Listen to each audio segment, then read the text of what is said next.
2019లో తెలంగాణలో కాంగ్రెస్ ప్రభుత్వం వస్తోందని గట్టిగా నమ్ముతున్న రామ్మోహన్ రెడ్డి గారు ఆ ప్రభుత్వంలో ఖచ్చితంగా క్యాబినెట్లో చోటు సంపాదించడానికి ఇప్పటి నుంచే లాబింగ్ చేస్తున్నారు అని అంటున్నారు. దానికి మీ సమాధానం? అంటే ఖచ్చితంగా ప్రభుత్వం వస్తుంది. గతంలో కూడా చాలా సందర్భాల్లో కూడా ఈ చర్చ రావడం జరిగింది. అంటే అన్ని అర్హతలు, మంత్రి పదవికి అన్ని అర్హతలు ఉన్నాయని చెప్పి కూడా నేను భావిస్తున్నాను. దాంట్లో ఏం తప్పేం లేదు, దానిలో తప్పేం లేదు. ఎందుకంటే అన్ని అర్హతలు కూడా మనకు ఉన్నాయి. ఎన్ని పదవులు వచ్చినా, ఏ బాధ్యతలు ఇచ్చినా సరే కూడా హైకమాండ్ దాన్ని బాధ్యతాయుతంగా నెరవేర్చే విధంగా కృషి చేస్తా. ఇప్పుడు ఏ మంత్రి పదవి పైన మీకు కన్నేశారు? మంత్రి పదవి మీద కన్నేయడమే కాదు, ఆ ఒక్క పదవిని నేను బాధ్యతాయుతంగా తీసుకుంటా. ఏ మంత్రి అయితే బాగుంటుంది అనుకుంటున్నారు?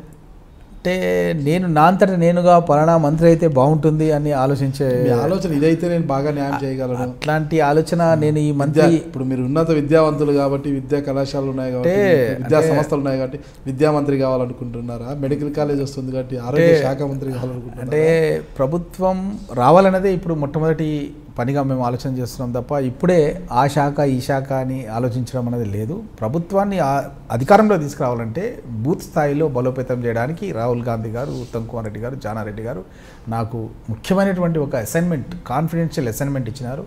ఆ అసైన్మెంట్ మీద నేను పనిచేస్తున్నాను. దాంట్లో భాగంగా మొన్న 2 రోజుల కింద ఖమ్మం జిల్లా పోయినాను, వరంగల్ జిల్లా పోయినాను, మహబూబ్నగర్ జిల్లా పోయినాను, ఈ సండే రోజు కరీంనగర్ జిల్లా వెళ్తున్నాను. అక్కడ అందరూ కూడా ముఖ్యమైన నాయకులను, మాజీ మంత్రులను, ఎమ్మెల్యేలను కాన్సన్ట్రేషన్ చేస్తూ మొట్టమొదట 31 ఎస్సీ ఎస్టీ రిజర్వ్డ్ కాన్స్టిట్యున్సీస్ పైన ప్రత్యేక శ్రద్ధ వహిస్తున్నా. కనీసం ఒక 25 మంది ఎమ్మెల్యేలు గెలిచే విధంగా ప్లాన్ చేస్తున్నా. అదైన తర్వాత ఓపెన్ కేటగిరీ కాన్స్టిట్యున్సీస్ పైన కూడా అన్ని డిస్ట్రిక్ట్స్లలో మా కమిటీ సభ్యులను కూడా ఆల్రెడీ ఆ పని మీద ఉన్నాం. ఖచ్చితంగా ఒక 80 సీట్లు గెలవాలి, ఖచ్చితంగా కాంగ్రెస్ పార్టీని అధికారంలో తీసుకోవాలని చెప్పి ఒక దృఢ నిశ్చయంతో పనిచేయడం జరుగుతుంది. చివరిగా చెప్పండి, ఒక ఉన్నత విద్యావంతుడైన మీకు మీ నియోజకవర్గం పట్ల ఉన్న లక్ష్యం ఏంటి? మీ భవిష్యత్తు కార్యాచరణ ఏంటి? నియోజకవర్గాన్ని ఏ విధంగా చూడాలనుకుంటున్నారు? 10,000 మంది విద్యార్థులను తయారు చేసి దేశ విదేశాల్లో స్థిరపడే విధంగా కృషి చేసిన నేను పరిగి నియోజకవర్గాన్ని తెలంగాణ రాష్ట్రంలోనే అగ్రగామిగా నంబర్ 1 నియోజకవర్గంగా చేయడంతో పాటు శాసనసభ్యుడిగా కాకముందే పరిగి నియోజకవర్గానికి ఒక విజన్ డాక్యుమెంట్ తయారు చేసి, వివేకానందునిలాగా మన సంకల్ప బలం బాగుంటే మనం ఏదన్నా సాధించవచ్చు, ఒక సంకల్పం అనేది ఉంటే, ఒక ఆలోచన విధానం ఉంటే, ఒక విజనరీగా మనం ఆలోచన చేస్తే దేన్నైనా సాధించమనే విశ్వాసం నాకుంది. దాంట్లో భాగంగా 5,000 కోట్ల రూపాయలతో పరిగి నియోజకవర్గ అభివృద్ధి అని చెప్పి గత ఎన్నికలకు ముందే నేను ఒక పుస్తకాన్ని కాన్స్టిట్యున్సీ డెవలప్మెంట్ మేనిఫెస్టోగా నా తరఫున నేను విడుదల చేయడం జరిగింది. దీంట్లో భాగంగా చాలా మటుకు నేను ఒక 50%, 40% వరకు ఆల్రెడీ కొన్ని స్కీమ్స్ అన్నీ కూడా శాంక్షన్ చేయించుకోవడం జరిగింది. దాంట్లో భాగంగానే హైదరాబాద్ నుంచి బీజాపూర్ వరకు 4 లైన్ల రహదారి పనులు జరుగుతున్నాయి. రాగాపూర్ నుంచి నంచర్ల వరకు డబుల్ రోడ్ నిర్మాణం పూర్తయిపోయింది. అదేవిధంగా పూడూరు దగ్గర లో ఫ్రీక్వెన్సీ రాడార్ స్టేషన్, అంటే నేవీ లోపల ఈ సెల్ ఫోన్స్ అనేవి పనిచేయాయి. ప్రైమ్ మినిస్టర్ కంట్రోల్లో డిఫెన్స్ మినిస్టర్ దగ్గర నుంచి నడిచేటటువంటి ఈ విభాగం నేవీ సంబంధించింది. నా కాన్స్టిట్యున్సీ లోపల 1,800 crores రూపీస్తో 3,000 persons క్వార్టర్స్లో ఉండే విధంగా ఒక టౌన్షిప్ నిర్మాణం చేస్తూ అక్కడ కూడా పరిగి నియోజకవర్గ వాంతులకు ఉద్యోగాలు వచ్చే విధంగా ఈ యొక్క ప్రాజెక్టు 2,700 ఎకరాల విస్తీర్ణం లోపల ఈ లో ఫ్రీక్వెన్సీ రాడార్ స్టేషన్స్ నిర్మాణానికి నేను సతీష్ రెడ్డి మన డిఆర్డిఎల్కి దానికి చీఫ్గా ఉండేవాళ్ళు. రెగ్యులర్గా నేను కాంటాక్ట్లో ఉండి ఈ మధ్యకాలంలో కర్నల్ హిమవంత్ రెడ్డి ప్రాజెక్ట్ సైట్కి పిలిచి పూడూరులో ప్రజాభిప్రాయ సేకరణ చేసి ఆ రోజు మేము వాళ్ళకు ప్రాజెక్ట్ని హ్యాండ్ ఓవర్ చేయడం జరిగింది. తొందరలోనే దాని పనులు కూడా స్టార్ట్ కాబోతున్నాయి.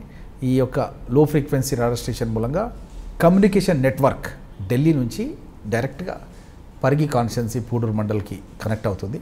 అక్కడ నుంచి మనం ఎప్పుడైనా యుద్ధాలు ఉన్నప్పుడు కానీ ఇంకొకప్పుడు కానీ ఏదైనా మెసేజ్ ఇవ్వాలంటే పరిగి నుంచే మన అన్ని సీసోర్ ఏరియాస్కి అన్నిటి కూడా మెసేజింగ్ వ్యవస్థ నడుపుకోవడం జరుగుతుంది.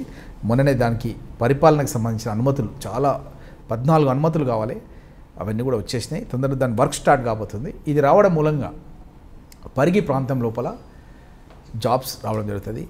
ఇందులో జాబ్స్ చేరిన వాళ్ళు crores of rupees అక్కడ స్పెండ్ చేయడం జరుగుతుంది. దాని మూలంగా మాదొక కంటోన్మెంట్ ఏరియా లాగా పరిగి కాన్స్టిట్యున్సీ మారుతుంది. అక్కడ ఎన్నో స్టేట్స్ నుంచి చాలామంది అక్కడ వచ్చి వర్క్ చేయడం మూలంగా కల్చర్ కూడా ఒక cosmopolitan culture in a village background of Parigi. ఆ విధంగా చేంజ్ కాబోతుంది. I'm very happy. నేను ఎమ్మెల్యే అయిన తర్వాత ఈ ప్రాజెక్ట్, నేవీ ప్రాజెక్ట్ మా దగ్గర రావడం అనేది చాలా ఆనందదాయకం. ఈ విధంగా చేస్తూ ఇరిగేషన్ ప్రాజెక్ట్స్ కూడా ప్రాణహిత చేవెళ్ళ గతం లోపల రాజశేఖర రెడ్డి గారు ముఖ్యమంత్రిగా ఉన్నప్పుడు నేను అడిగి శాంక్షన్ చేయించుకోవడం జరిగింది. ఈ యొక్క ప్రాజెక్ట్ని ప్రాణహిత చేవెళ్ళ పరిగి వరకు ఇది శాంక్షన్ ఆర్డర్ కూడా ఉంది. దీంట్ లోపల 1100 కోట్ల రూపాయలు ట్రాన్స్ట్రా ఇండియాకు వర్క్ కూడా ఇవ్వడం జరిగింది. ఇవన్నీ కూడా రద్దు చేస్తూ రీడిజైన్లో భాగంగా ముఖ్యమంత్రి తన సొంత పాత జిల్లాకు తీసుకెళ్లడం జరిగింది. ఈ ప్రాజెక్టును మా ప్రభుత్వం రాగానే మళ్ళీ గోదావరి జలాలు మీకు తెలిసిన విషయమే, ఎన్నో టీఎంసీల నీళ్లు సముద్రానికి పోతున్నాయి. అలాంటి జలాలని తప్పకుండా మా పక్కనున్న మెదక్ జిల్లాకి ఇచ్చినప్పుడు మాకెందుకు ఇవ్వరు? పనులు జరిగిన శంకర్పల్లి మాకు 10-15 కిలోమీటర్ల దూరంలో ఉంది పరిగి నియోజకవర్గానికి. కాబట్టి తప్పకుండా ఈ యొక్క రీడిజైనింగ్ ఏదైతే టీఆర్ఎస్ ప్రభుత్వం చేసి రద్దు చేసి గతంలో ఏ విధంగా అయితే శాంక్షన్ ఉండనో అదే విధంగా పరిగి వరకు తీసుకోవడానికి నేను ప్రయత్నం చేస్తాను.